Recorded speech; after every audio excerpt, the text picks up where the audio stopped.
Heavy speculation ahead for the Shadow of the Erdtree, so if you'd rather go in blind, maybe check this video out after June 21st.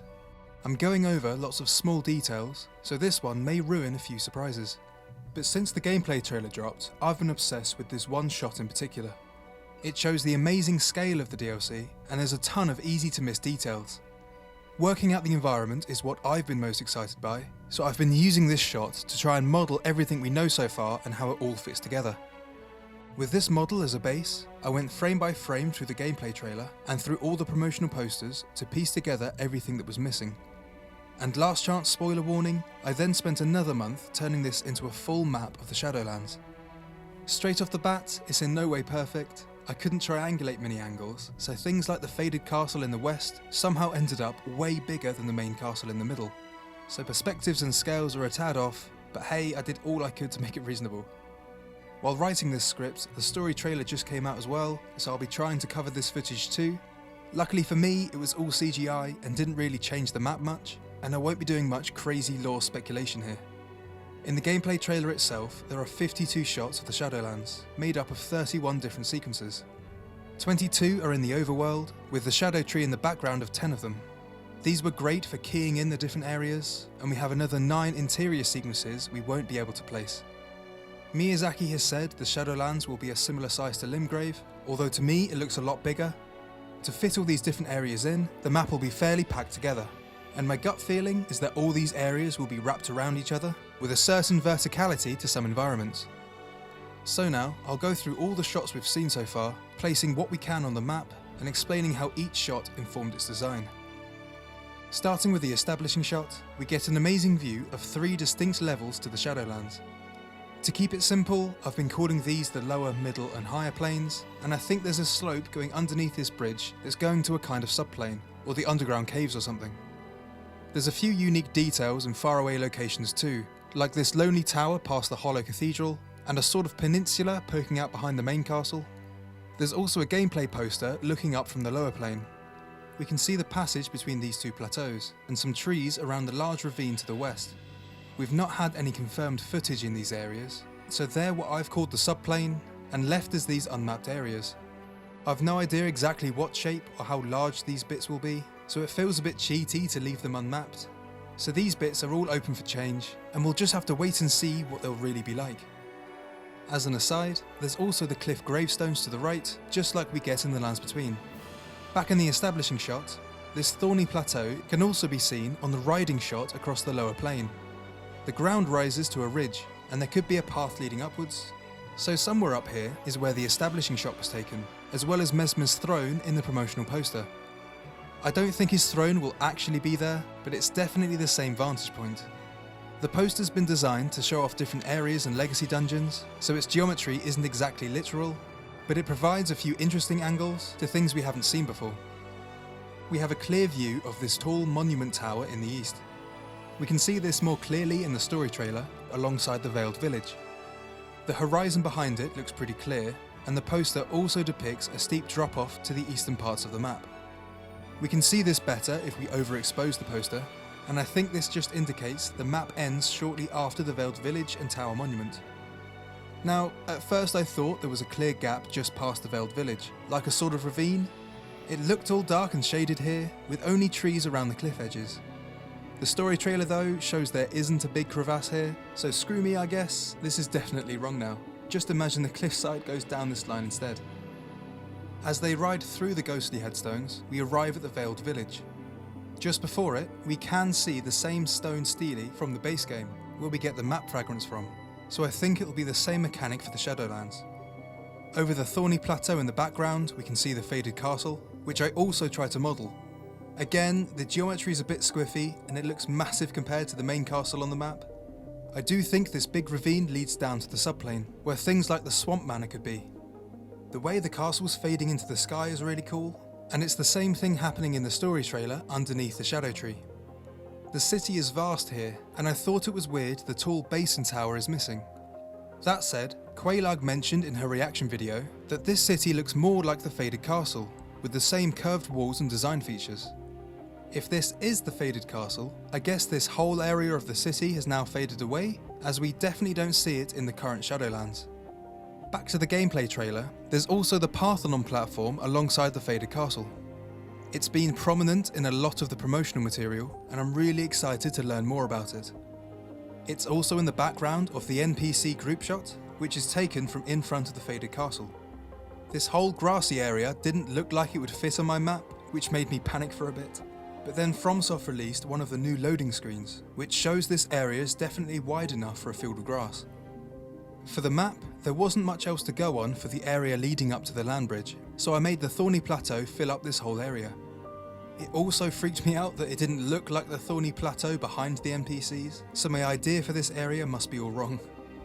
The throwable jar sequence gives us another angle of the Parthenon platform and one of these waterfalls, so I think it's placed just over the bridge. The second shot does look across it, with the faded castle on the right again with its big drop-off. That would make this the Thorny Plateau, and we can see a large doorway on its north face. The edge of the ravine looks really simple here, and as we have no clear path to the faded castle yet, I thought this doorway would lead us through the plateau over to the castle's land bridge. But now, the story trailer makes this whole area look way busier, so there may actually be a wraparound from the lower plane instead.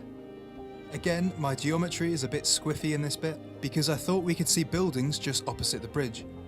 I couldn't really tell what angle the bridge is at, so there could be a village here, but I've just sort of dropped it over here for now. These enemies have a unique shield design, 8 points around a central circle, so I honestly think this could be a new sun design. The same soldiers are marching in Mesmer's army, and the Wicker Men also have their solar pendant. With all this sun imagery, maybe the seat of the sun mentioned in the Sun Realm shield relates to the history of the Shadowlands? But anyway, we get a good view towards the middle plateau, showing the waterfalls and towers just over the bridge. This angle is all we really get for this area, and it's too misty in the establishing shot to see much else. Again, we can see the passage between the plateaus, which I do think is another pathway towards the unmapped subplane, which wraps around the main castle. Again, this area could be completely wrong. With everything we've received so far, if anyone has any ideas, I could really use any suggestions. The Wicker Man shots are really interesting, as he's here on the lower plane just past the Veiled Village.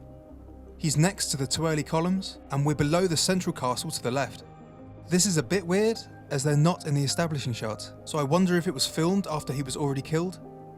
There's also a poster of the Wicker Man marching with a band of soldiers, in what looks like a completely different location. There's also some wonky buildings going on, which is pretty cool. As this looks like a different place, maybe the Wicker Man won't be on the lower plane, or maybe they can roam far enough to be outside of the establishing shot. Miyazaki did call them a weapon of war, and we see a bunch of them in the story trailer. They are massive here though, and the one in the poster looks way smaller. So I've been wondering if the Wicker Men will be a new troll class enemy, wandering around just like the troll carriages, but that's just my own speculation. We also see the moon behind them to the east, and we get a better close-up of it behind this beautiful worm guy. It's the same moon from the Lands Between, or at least it's the exact same asset used here. A lot of people do reckon the Shadowlands are inside this giant crater at the centre of the Lands Between. I think both lands sharing the same moon in the same position would help that idea, but we simply don't know yet. In interviews, Miyazaki has mentioned a significant connection between these enemies, the way they are, and the Land of Shadow. I've no idea how the Land of Shadows creates terrifying worms, but with the moon in the east, we can place this guy somewhere along an eastern coast. The Bear Communion incantation looks really cool, and the background swings around to a peninsula overlooking an ocean. You catch a glimpse of some thorns to the right, and the shadow tree is way in the background. So I've put this peninsula on the far south of the map, aligning it with these two features. In retrospect, I reckon this all should be further up the coast, but I ain't moving it all now, so hey ho.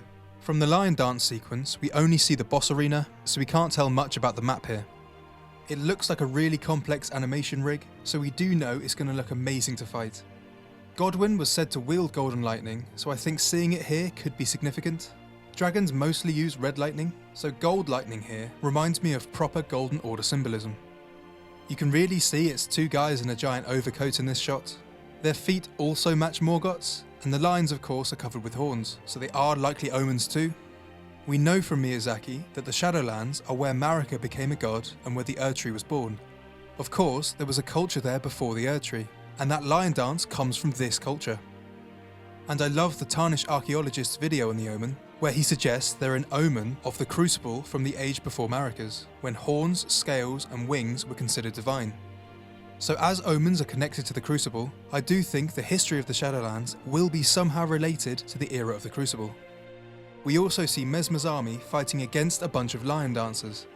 So, if this is him helping to usher in Marika's new age, this would explain why their re-emergence later on would be such a bad omen, as it was a symbol of the previous culture and Marika's Erdtree losing its strength.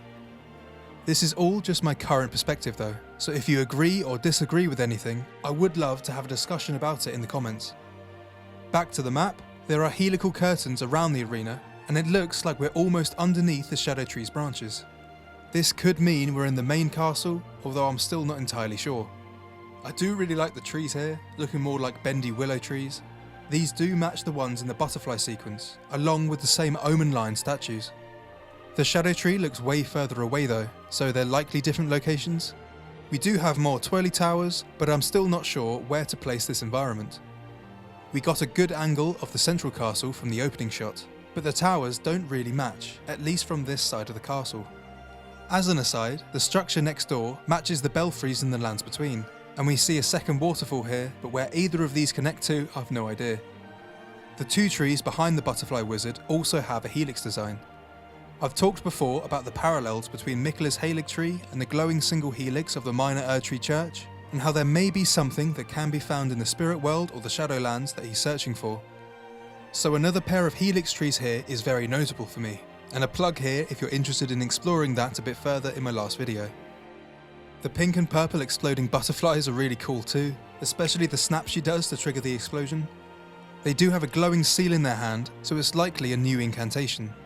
As they're dressed in Rodrika's garb though, I'd love to think it was a different kind of spirit summon, like a swarm of exploding butterflies. I doubt it, but that would be really cool. The swamp manor is deep within a crevasse with daylight shining from above. Instead of bendy willow trees, the root-like branches have a sort of dead Spanish moss hanging from them. I have a feeling the Shadowlands will be stacked on top of itself, sort of Kiln of the First Flame style. So I think this could be down low, somewhere near the Faded Castle, or just somewhere in these unmapped areas. The glow worm face poster is in the same environment, and this big tree reminds me of a sort of minor Erdtree stump. I just hope we learn more about the worm faces here, as I still don't understand them at all. These guys are in a similar area, with the same glowing yellow goo around them and a similar pool of shallow water. It's really convenient that we never see their faces, but we can see they have bells, omen horns and long grey hair. This is very similar to the guy in the new enemy poster. Along with the hair and horns, they also have matching arm guards, and the waistcloth is a very similar saffron colour. This ties this group of people to the omen and lion dancers and the society before Maracas. So I think it's still around in some way, with these guys maybe being priests, and this guy being a warrior or assassin class, or maybe one of their leaders. The candle weapon they're holding is the same shape to that splayed spiky thing impaling the painting guy, and it's wrapped at the bottom in the same saffron cloth. Its shape is also reminiscent to the candle tree wooden shield, a design that was forbidden in Marika's age. I mean, maybe they're the same, and maybe there's a religious element around its design, and I'm not sure about the sigil on this guy's shield, as it looks the same but is upside down. I'm not sure why this society would have its priests down low in a swampy ravine, so I'm going to take a wild guess that this guy is inside the swamp manor, although he may not be related to them at all. Next is the nighttime knight overlooking one of Miquella's runes. They're the NPC at the head of the boy band shot, and they're likely the ones speaking in the trailers. The boy band are probably seeking these runes left by Miquella, and she says he abandoned his blinding strength, so maybe he scattered his own great rune whilst travelling around the Shadowlands. My gut says these will be related to the new power-up system for the DLC, but that's just a guess really. From the angle across the middle plateau, this one's somewhere around here, just past the central castle. We can see another structure here, with some trebuchets in line with the main bridge, so a siege of something must have happened. So I've just been calling this the Trebuchet Castle. One thing I've been wondering, if Messmer is based in the main castle, will we meet factions that are fighting against him? Roman Princess Leia's also in the boy band shot, and her backdrop here has Mini Mount Gaelmere and Pride Rock. It matches the Pride Rock from the establishing shot, so from this angle I think she'll be somewhere around here, possibly high up to get this vantage point. The Jarman's easy to place, with the twirly columns and relief designs perfectly matching outside of the faded castle. Although his stone armour isn't quite the same, I would agree that it's reminiscent of the Guardian Golems. I hope this guy is connected to them, as learning more about their civilization now gone to ruin would be really cool. There are 2 shots of this hench knight with a repeating crossbow, and there's not much to mention other than how green this area is. It looks great, and I reckon it's the forest plateau that's connected to the faded castle. There's also a poster showing the player walking near the edge of this plateau, and I think this clip shows that one of Miquella's runes will be up here. There's not much to say about this fight scene either. The standards on the wall do have Mesmer's sigil though. This garb is from another NPC, and I'm really excited to try this new martial art weapon class. The Gravity Boar Knight is interesting, as this is the closest we've gotten to the Shadow Tree, somewhere on the higher plane beyond the main castle. We have another ridge to the right with another tower, and some pole arms sticking out of the ground. With only this to go on, the higher plane's looking pretty empty. The only other features here are of course the Shadow Tree itself, and the peninsula we saw just past the main castle. So I've no idea what's around this area, but the gravity magic's really cool to see. Gravity magic isn't exclusive to Radahn, but we know we need to defeat him to enter the DLC, and I'm hoping he will have quite a deep connection to the Shadowlands. The hippo shots confuse me way more than they should have, as they don't match anywhere else in the trailers. We have the moon, so we know we're facing east. The cliff to the right has 2 waterfalls, and the area is covered with shallow water. Behind the hippo though, there are a few spikier rocks, so I think we're close to mini Mount Gelmir. So maybe around here in the unmapped area, but I'm not honestly sure. Its Crucible Hedgehog move is cool, which we can see the player doing in this poster. I can only see the road lined with impaled bodies, so I can't really tell where this is. The soldiers have the new sun shield though, and their helmets have a rooty design on them. We do see the same soldiers in the story trailer fighting alongside Mesmer. And as an aside, the golden rooty design might be similar to this headpiece. It's a bit more tree barky here, whilst the soldiers is more thorny, so they could be different. But if they are the same, maybe this person's aligned with the sun soldiers. This is pure unhinged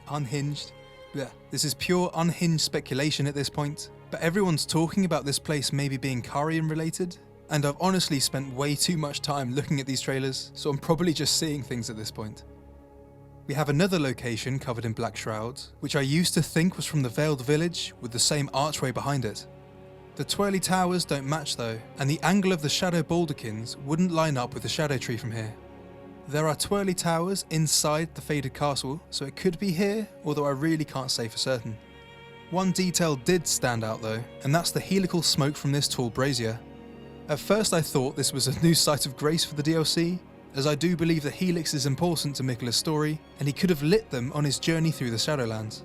But we did see a classic site of grace in the new loading screen though, so this theory's out the window. I do wonder if it has any significance though, or will it just be a standard environmental thing? The blue fields are way different from the rest of the trailer, and I don't recognise any of these hills from anywhere else on the map. So it's been impossible for me to work out where it is, and there's a few different places where it could be. We have a shoreline and clouds, but I think it's dark enough for it to be underground. We can see a cave-like structure to the left, similar to the Ghoulie Horseman boss arena. The blue glitters remind me of Noxtella too, but we can see from the Kodama worm poster that they are just petals. So maybe it's underground, but it could also work somewhere along the coast. A few places could work, although I don't get why the sky would be so different.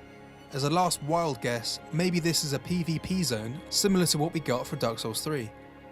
And the shots of Miquella don't really tell us much.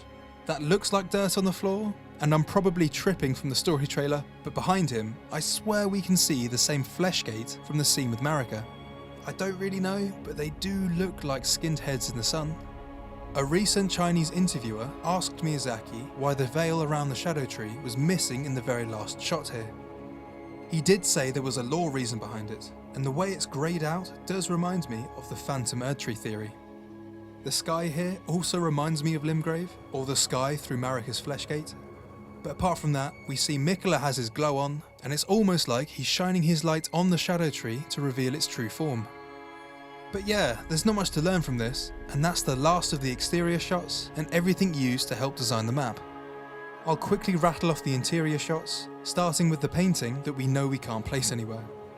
The woman's dark hair is interesting, and I doubt it's Marika. On my first video, one guy swore that Marika was originally a brunette. If that guy's still here, I'm rooting for this being Marika just for you. The guy's unique brooch is also above the frame, and obviously he's wearing it here as well. I think that's a rebirth monument behind him, and this is definitely a cutscene, so he's possibly a boss? I think another guy walking in and using him as a weapon would be pretty funny. The white masked NPC is in one of the caves, surrounded by purple lilies. I didn't believe it at first, but if you look closely they really are sleeping. The whole setting screams Centrina, and I get the vibe that each NPC will have their own themes to explore. The whole Centrina part of the lore is barely touched on in the base game, so I hope she features heavily in the DLC. But yeah, we really can't place this one yet. It's the same for the Ghoulie Horseman. It's a really cool design, and I'm not sure if FromSoft has done a boomerang before. It does look like a boss arena, but I kinda hope this is a regular enemy. Something is glittering down through the pot cave, so I wonder if they have been placed here specifically to catch it. Someone pointed out how these hollow looking guys sitting on the edge look really similar to the 10 guys outside Swamp Manor. Why then these guys have a white glow over their heads is a real mystery, but people spotting these really small details is really fun to me. I think the magma machinery looks nuts. The area reminds me of the heroes' graves, but hopefully the dungeons in the Shadowlands won't mirror those in the Lands Between too much. This could be part of a legacy dungeon though, so again we'll have to wait and see. I saw the stick in the player's left hand and thought, oh cool, it's like a new martial arts stick or a daredevil stick or something. And my mate was like, that's just a staff, bro. And the last 10 shots are from the 2 sequences with Mesmer. The first introduces the cool red snakes and his crazy draconic ruin taker's blood flame. If we expose the background, we see Marika's statue more clearly, wearing her signature arm rings and holding a baby that's probably just Mesmer. His spear looks like it's melted right in the middle, which I think looks really cool. I do have this feeling as well that the shape of the crossguard means something. The last sequence shows off new movesets. I think it's pretty sick how Mesmer drives his weapon into the ground, creating the field of spears before it rematerializes back in his hand. The dueling shield's got a snaky looking tree type design, and we see a new twin blade and a crucible knight move. I'd love to know what you guys think, but I swear there's a few frames where the red snakes are coming out of Mesmer's chest. It could be clipping, but his skin looks a little bit warped as well. If they are coming out of his chest, would that make them all one single being? Would this be like a reverse to Rykard and the god-devouring serpent? But anyway, that weirdness just about covers everything. I really hope the map makes sense to everyone. There are areas to improve for sure, but I think this will be a good general overview of the Shadowlands. As you can tell, there are many places we haven't seen up close yet, and the scope of the DLC already looks absolutely insane.